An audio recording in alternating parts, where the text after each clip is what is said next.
Today we have a very famous professor, Qingguo from China, and we will hear his valuable insights about North Korean matters.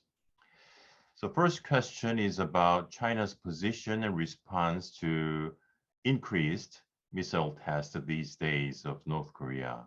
So North Korea has attempted 18 missile tests in 6 months, including the test firing of the Hwasong-17 ICBM, which is known the largest ICBM whatsoever.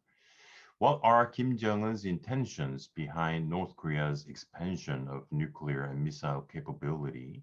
What conditions would encourage Chairman Kim to engage in the negotiation for the denuclearization that we want? If North Korea were to continue its missile nuclear tests, what basis or principles would China suggest in implementing or operating its North Korea policy? What are China's thoughts on making the North Korean sanctions regime more effective? Well, thank you. First of all, why North Korea has started missile testing and with such high level of frequency. I think it shows that North Korea has been frustrated with the high level of sanctions against North Korea that have remained for a long time before it decided to resume missile tests again. So I think nobody knows what's on his mind when he made the decision. Right.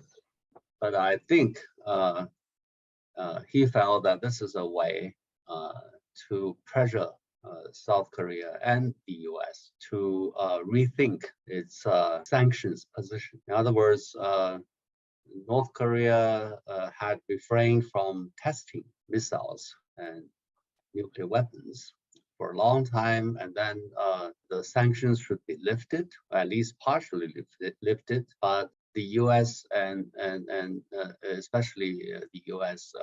had refused to do it. As a result, I think North Korea believes that this is the only way to send the message to the U.S. and its allies. This is the wrong way to go. As to what should be done, I think the Chinese government believes that Chinese government does not like escalation of tension in the peninsula. The Chinese government does not support North Korea nuclearization.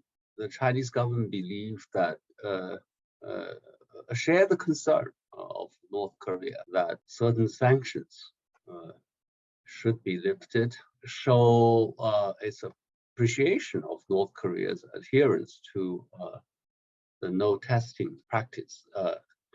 So China believes that the U.S. and South Korea and others should talk to North Korea to find a way to reduce tension.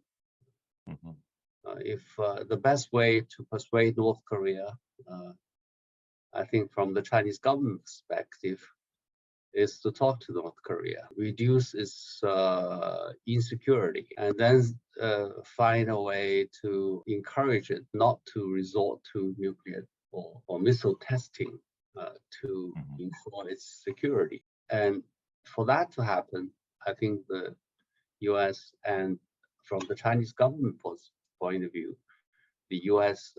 And its allies should think about the possibility of reducing sanctions. Thank you. By reducing sanctions, probably we can show the signal that we take care of the survival of North Korea's regime and the prosperity of North Korea in the future. But now with increasing military buildup in North Korea's nuclear and missile capability, there is a growing concern in South Korea as well in military terms. A little bit different subject. So we have a new government, President Yoon's government, which is a conservative government. So I want to hear some general evaluation in Beijing about President Yoon's foreign policy. We don't know the exact direction yet, But how do you evaluate President Yoon's new diplomatic direction as coined in the term global pivotal state?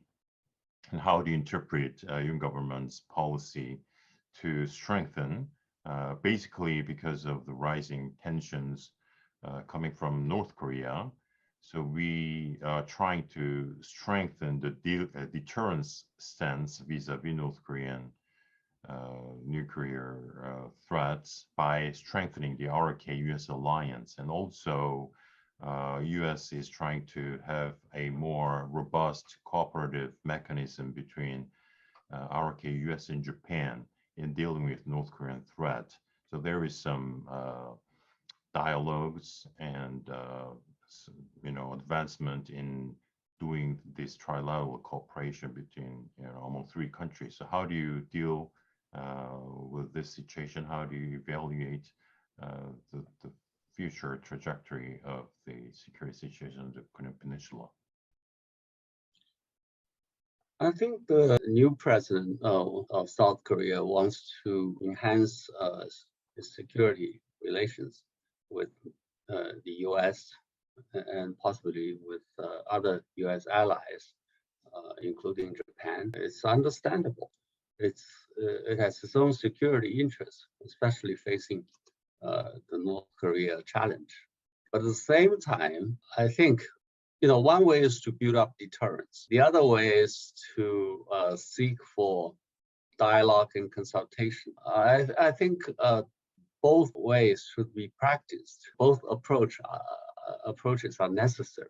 Sure. So you may not want to focus on one and neglect the other. So I think from the Chinese perspective, China hopes that the new government would take a more balanced approach.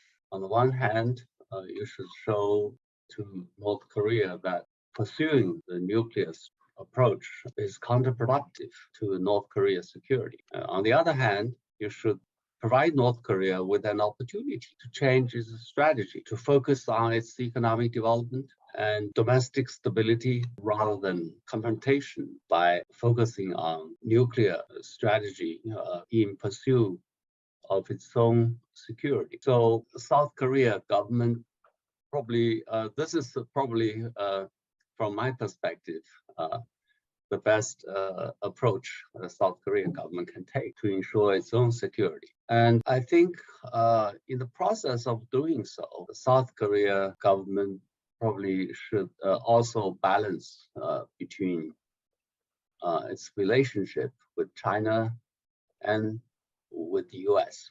South Korea is caught between China and the U.S. when the relationship between the two countries tense and moving in a bad direction. South Korea has tremendous security interests in its alliance with the U.S., but at the same time, it has also a huge economic stake in its relationship with China, and also its geographic proximity with China ensures that it needs to find some way to seek accommodation with China.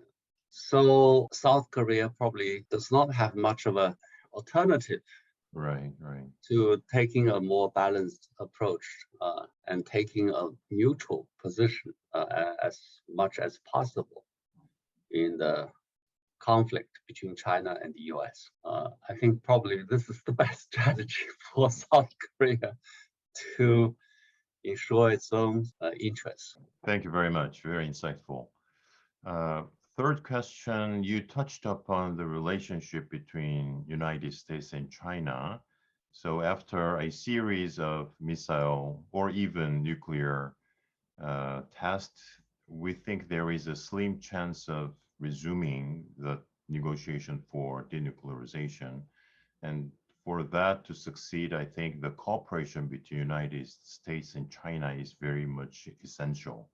And we welcome any comment between two countries that they will include a North Korean problem in the category so-called cooperation. But we see some deteriorating relations between these two great powers, and I wonder if two countries are still willing to cooperate on this issue, denuclearization of North Korea. And the United States has insisted that we will resume talk without any precondition, actually, which is different from North Korea's request. They think that there should be some signs of, withdrawing anti-North Korea policy. So there is actually the conflict for the preconditions for resuming the talk between United States and North Korea. So all this, against this backdrop, I guess probably Beijing has some thoughts about how to pursue the cooperation with the United States or not, or Beijing's suggestions to United States. How can United States can do their best to resume the negotiation for denuclearization? Yeah, I think this is the worst time for people to expect China-U.S. cooperation on anything. I think the relationship, for various reasons, has developed to such an extent that neither side has any interest in cooperation. The Biden administration has tried to define the relationship as a mixture of competition, confrontation, and cooperation. But since it came to office until present, all we can see is competition and confrontation. So China has been quite frustrated and has responded quite forcefully. And of course, the Biden administration becomes even more frustrated. So we are in a situation of negative interactions. Under the circumstances, it's difficult to expect China-U.S. cooperation on the North Korea issue or anything. So I think U.S. allies, especially South Korea, should work on the U.S.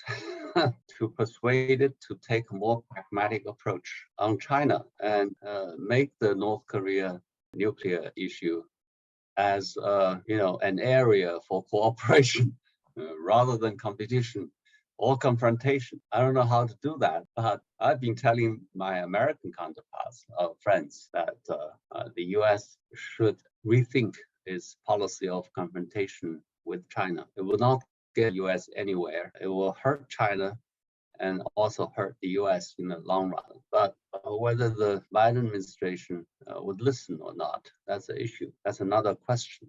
I think given the current situation of negative interactions, the likelihood for cooperation or anything remains quite small at the moment. But I think there is huge potential for China and the U.S. to cooperate on a lot of things.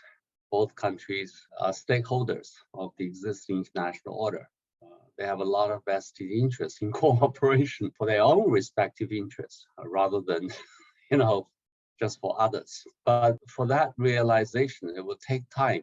I think both sides are in an emotional phase, and it's very difficult for anyone to make them realize that this is not the right way to go.